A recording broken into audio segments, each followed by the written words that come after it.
Greetings and good health to you all. Welcome to another issue of Open Up with Sello Maake, ka-Ncube. And as usual, we start with our quotation. And our quotation today comes from Amy Tinney. And it says, "The world needs strong women. Women who lift and build others. Who will love and be loved. Women who live bravely, both tender and fierce. Women of indomitable will." And today we've got such a woman of indomitable will. And her name is Kholeka Lwana. Siswam Gunjani. I'm blessed to be here. Thank you so much, and what a powerful intro. Thank you so much, Sello. Thank you. We're going to be doing a lot of catch up here, Okay. because we haven't seen each other in a long It has been a long time. Yeah. But, let's start with this. Your childhood. There's something about, I think, childhood. Childhood has a way, in our childhood, we find ourselves being,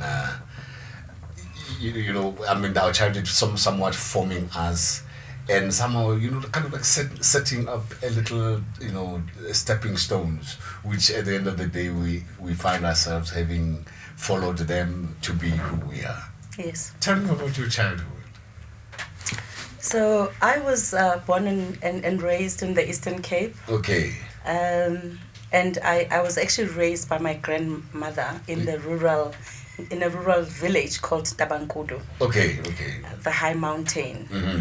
And it was a very quiet village existence. Mm-hmm. My grandmother was a Namibian lady. Okay. Basically, you're into Ilali. Yes. Okay.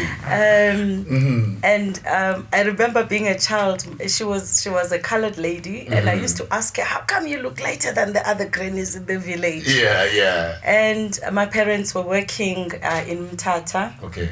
And so it was just basically me and my gran. But at some point, she got, old people. She was taken ill, and I had to move to Mthatha to join my parents and my siblings because I was the first child. Mm-hmm. And it was just, my father was a policeman. Mm-hmm. And so we lived in a small community called the police camp. Right. Where all the police and their families lived. Mm-hmm. It was beautiful. It was a very close-knit community. And I just recall, so I have 4 sisters. Right. And we would just rally around our parents with their friends, playing music, dance. Mm-hmm. And anyone who follows us, even on social media, gets that same feel. We're always the sisters that are together. Right. We vibe together, good times, listening to music. Mm-hmm. We eat together, always doing stuff together. So yeah, I was raised, I'm a very close family person. Okay. And so that was my upbringing. And I was raised by people who just love, other people, right, spirit of community. But your childhood in Tabankulu, you say? Yes. Tonight, we grow up playing whatever games that we play, but which are just township influence. Yeah. And you're growing up, Kholeka Maake.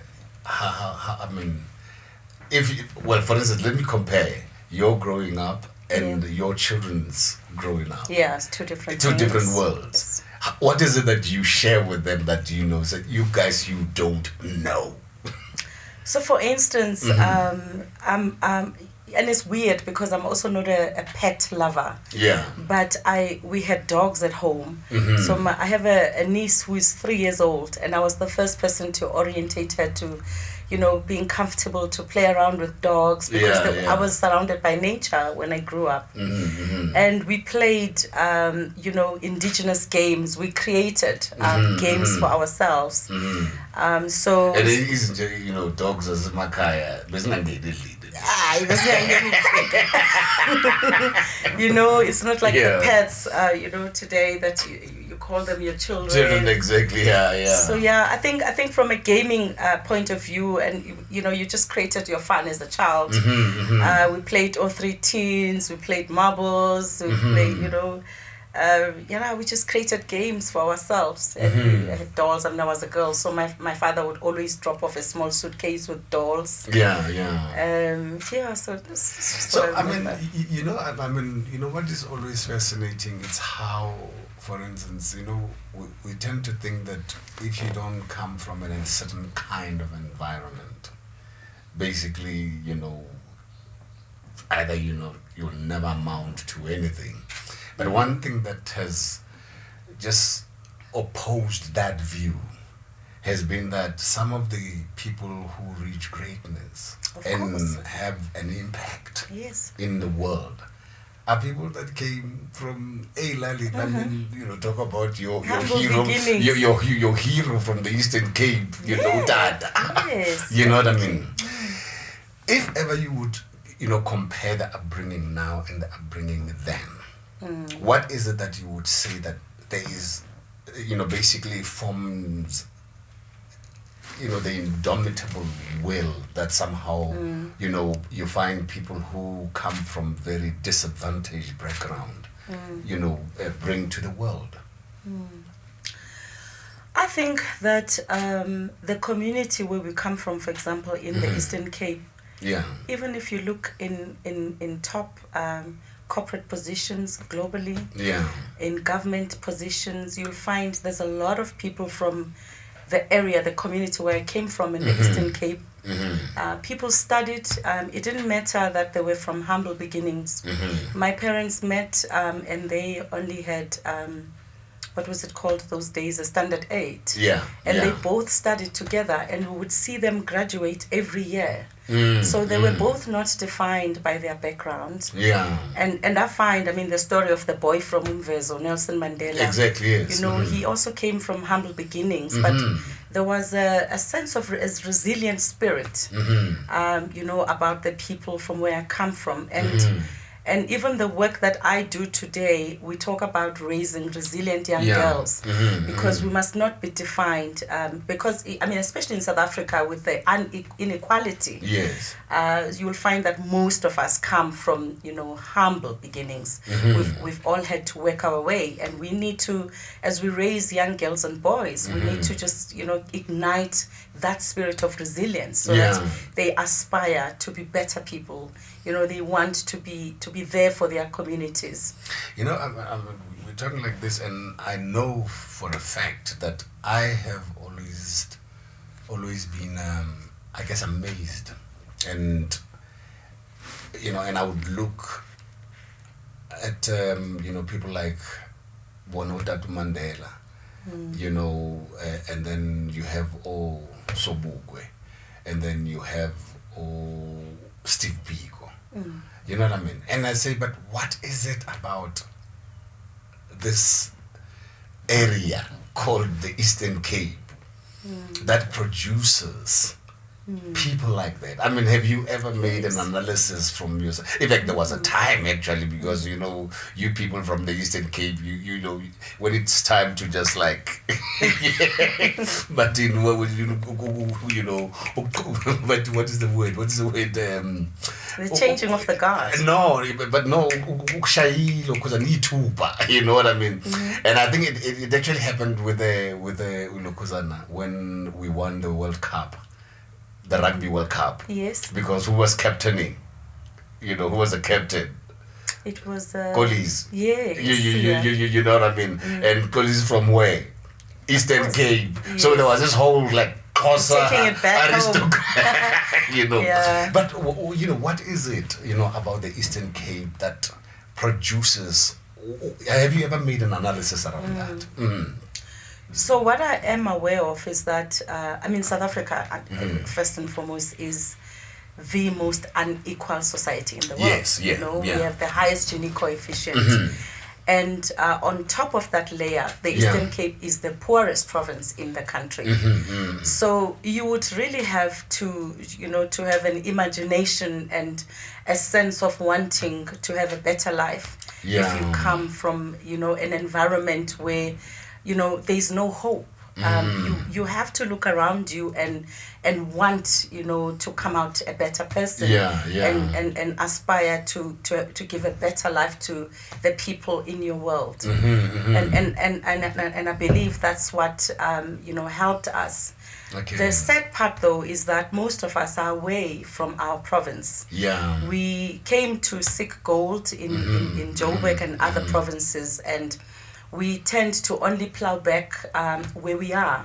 So what I've done in the work that we do is I make sure that I always go back, because charity begins at home. And I think one of the things that were instilled from an early age in me was never to forget where you come from. Otherwise then you are not guided as to where you are going.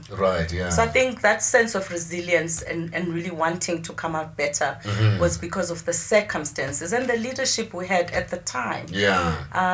We really had great men and women that were there to raise and build the community. And they gave so much hope to young people that we took that from them, and we wanted to carry on with the baton. And then you find yourself getting into ICT. What motivated Yes, I know. And by the way, I'm not even an ICT person, you know that. So my last job as a corporate girl, I was the head of marketing for Equestra Fleet Management. And we used to use archaic, processes to manage our customers' fleet. And at the time, my MD was studying his MBA. And his mind was now getting illuminated, and he said, what if we change the system? So we then investigated changing into a new platform, which was the Microsoft Aerodynamics, a system that would change the way fleet management runs globally. I watched people losing jobs every day because there was now a new system that the business was investing in, and there was now no need for a huge, workforce. And we even had to buy skills from other countries because we didn't even have people to come and develop this new system. So I think for me that was the first time I was exposed to it. And obviously coming from the Eastern Cape, there's not much development in our province. And as a small player, I'm not going to be able to build factories yet, to boost the economy. So for me, ICT was the nearest and easiest sector to get into, because I sort of had a vision that because it was planted in me when I was still in corporate, that life is changing and things are changing. The way labor, is moving is changing. Jobs are changing. So I thought, my goodness, how can I help my community where I come from? So that's when I started getting into coding, understanding that if they can code, they can develop their own apps that can, they can be self-sustainable. And even create apps that could assist the communities where they come from. So that's how the whole thing started. Now, I mean, a lot of people, when they look at, things like ICT or whatever, and they think maybe it needs, let's say coding, for instance. It needs, do you need to have mathematics to be able to break it down to somebody? The most beautiful thing about coding is that even if you've never used a computer in your life, we first take you through a boot camp where we orientate you on machine learning itself, and then we take you through basic computer skills. By the time we get into coding, so that you can actually be able to build, you've already been taken along a journey. So anyone can code, young and old, male and female, and that's why we focused on starting with coding training.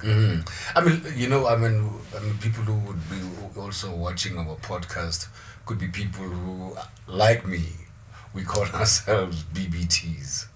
born before technology. Yes. You know what I mean? Most of us are. You know what I mean?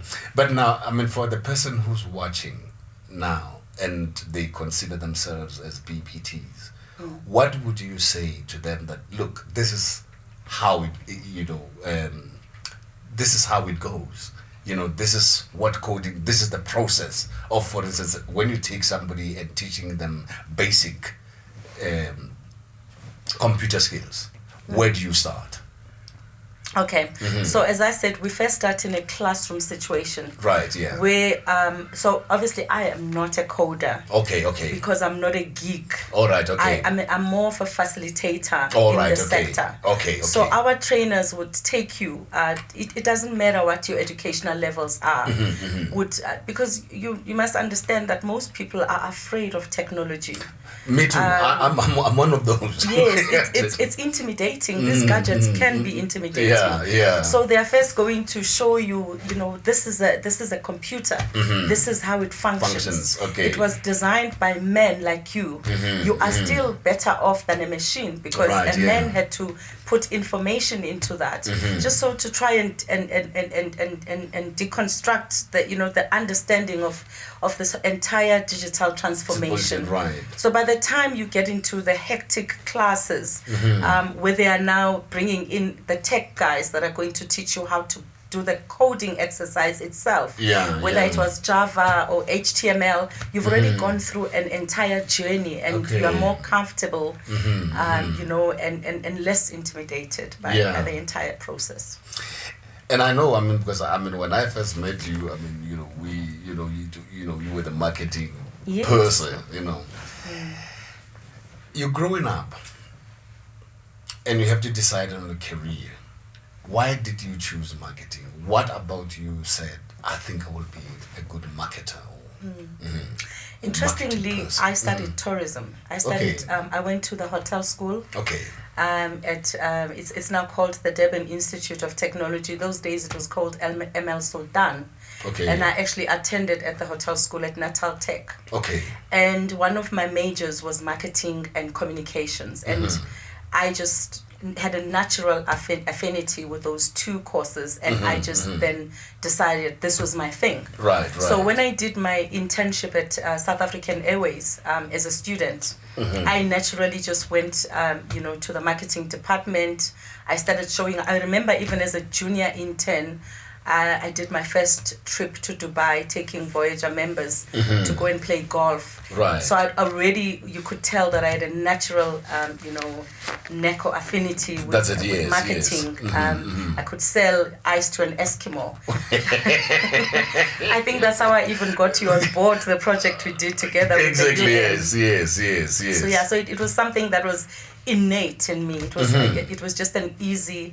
So I actually ended up not even being in the tourism sector, because I was like, I'm a marketer. So from my SAA years, I then went to FNB credit card, to join the marketing department, and then I just went on to join other corporates from there. I like the way that you say you sell eyes to an Eskimo.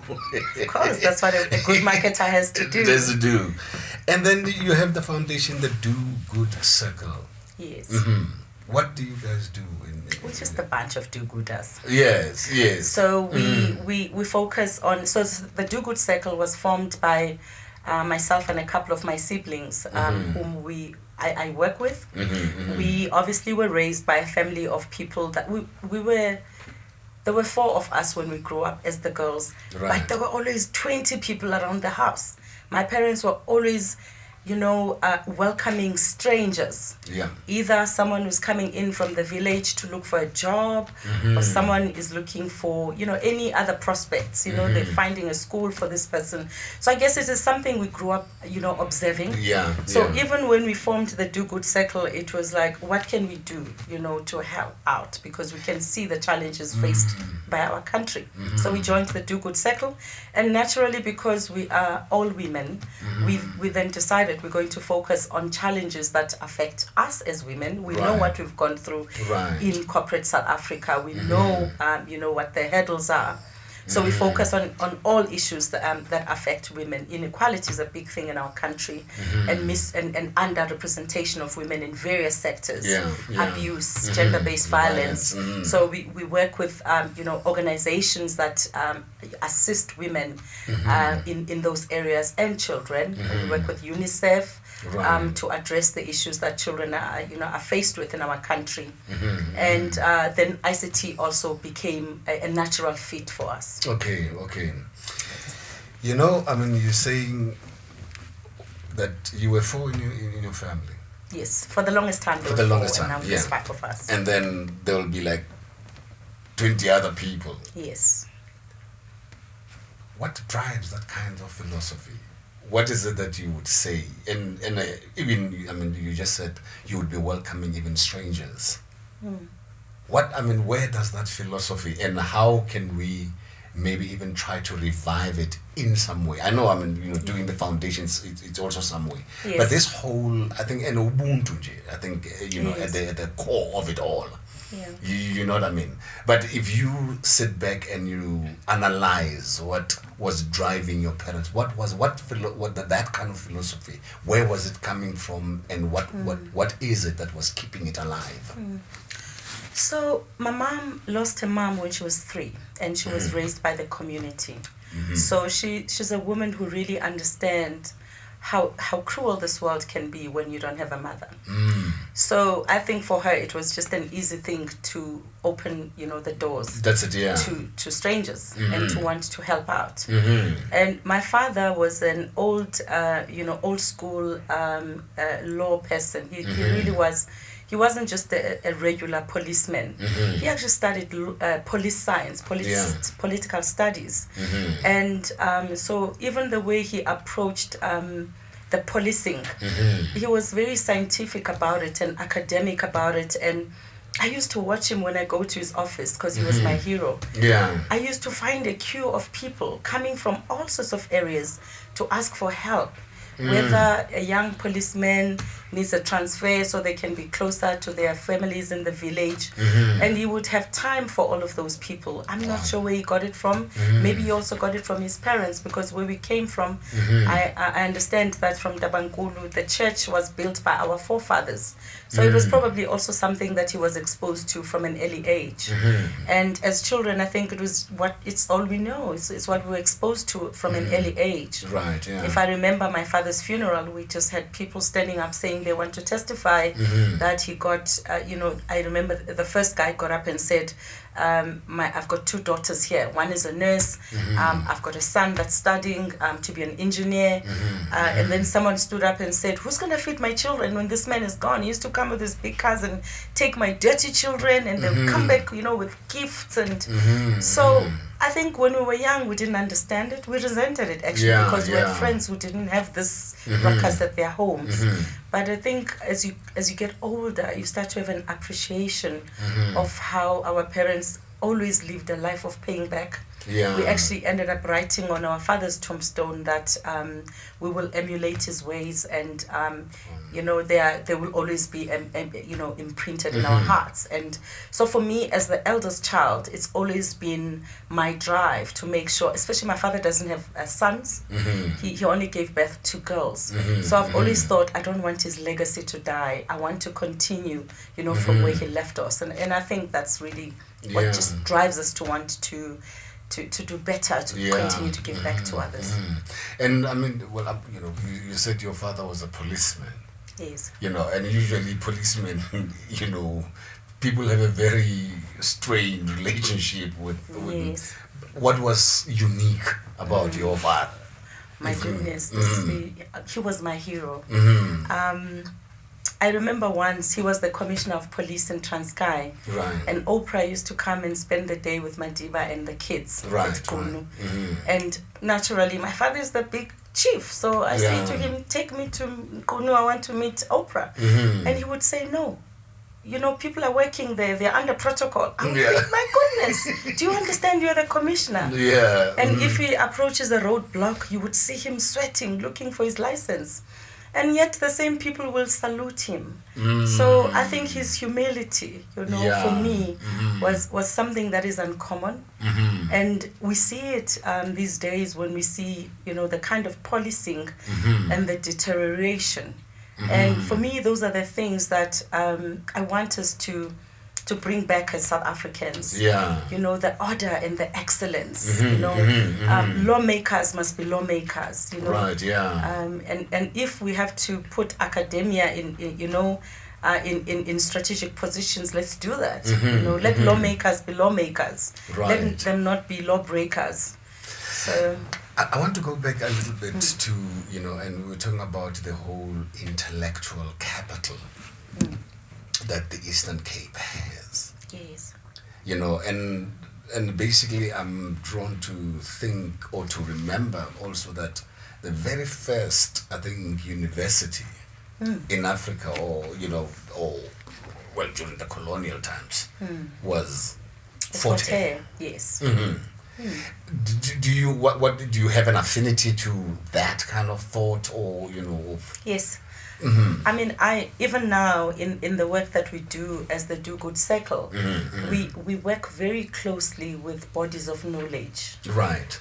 We work very closely with the UJ. We work with TVET colleges, especially with the work we do in the Eastern Cape and Mthatha, because even from an early age we got an understanding that the community or the society is only going to thrive because of education.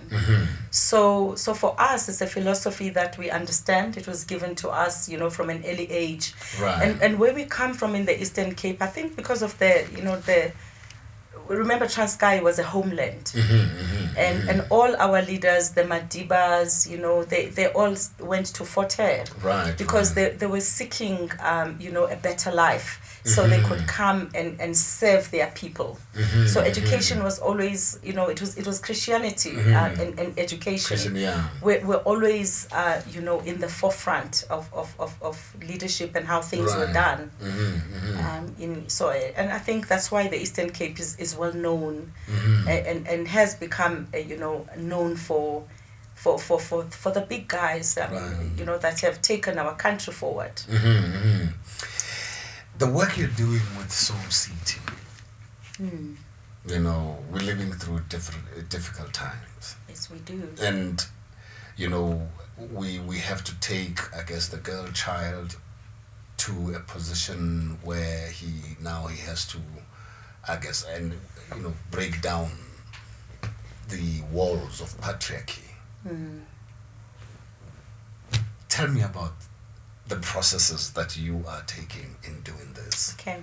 So the Soul City Institute actually used to be like any other normal foundation. And a few years back, when Lebura Mafuku was the CEO, they then refocused and changed it into a social justice movement that would focus on women. Right. And as the Do Good Circle, we have an affinity with them because we also call ourselves, stewards of social justice.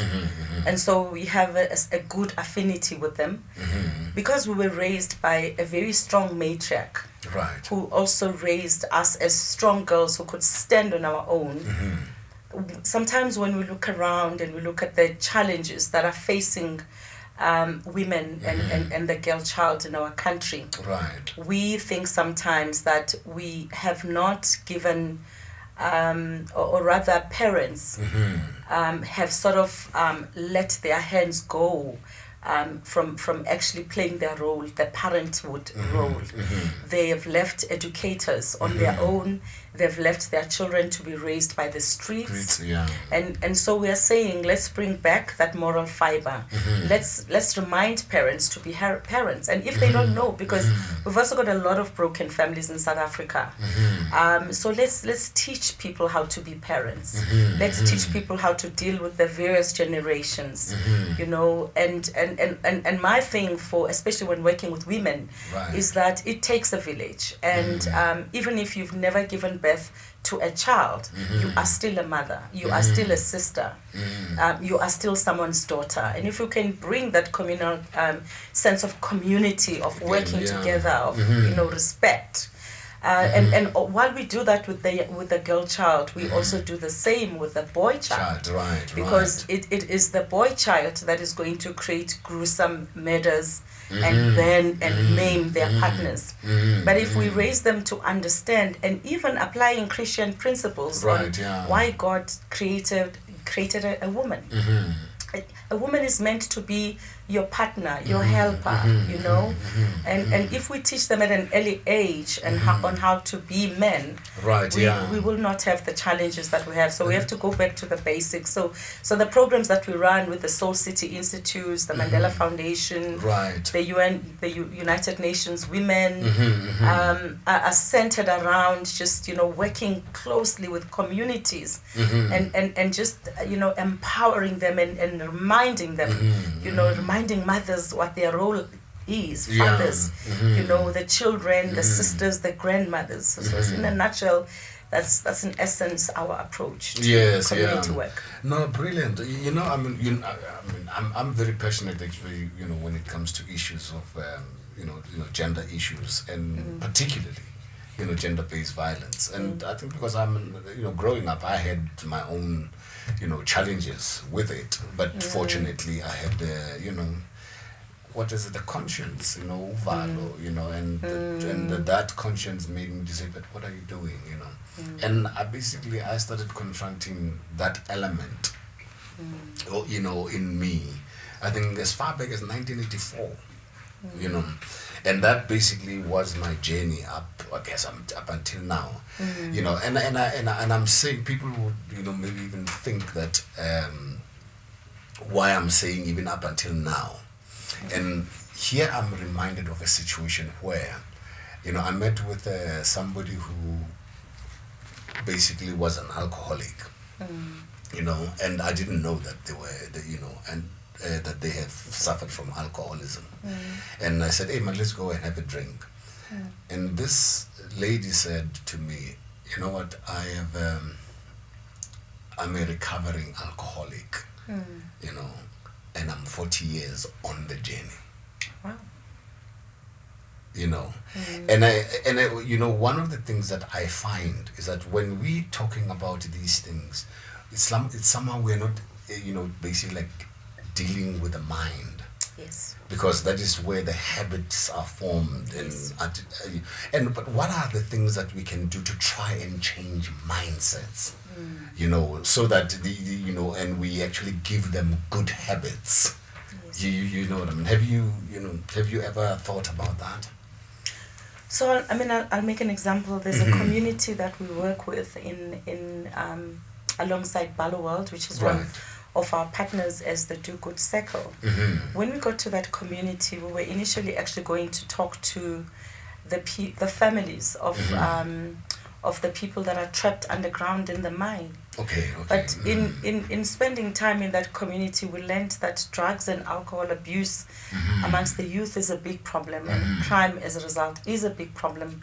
So we then start to spend time. So we actually do a storytelling project with Balo World. Spend a lot of time with the youth to understand what makes you abuse drugs. And you find that in most of the time, really, there is a lack of parenthood. People are not being parented properly, or parents are absent, or parents are overwhelmed. I think inequality and just the state of the economy and people not being able to participate in the economy can be quite frustrating for our young people. So it's a whole cycle. People then find themselves getting up to no good because they're trying to consume their minds and to forget. Right. Yes. So we do work with organizations like Onecros, just to get Yes, yes. To get them to bring the science of the mind. What happens, because some of them are now perpetrators of crime, and they can actually get into gruesome crime. So it's because of the the substance abuse. Right. And I know that's work that yourself and the Sello Maake Foundation is focused on.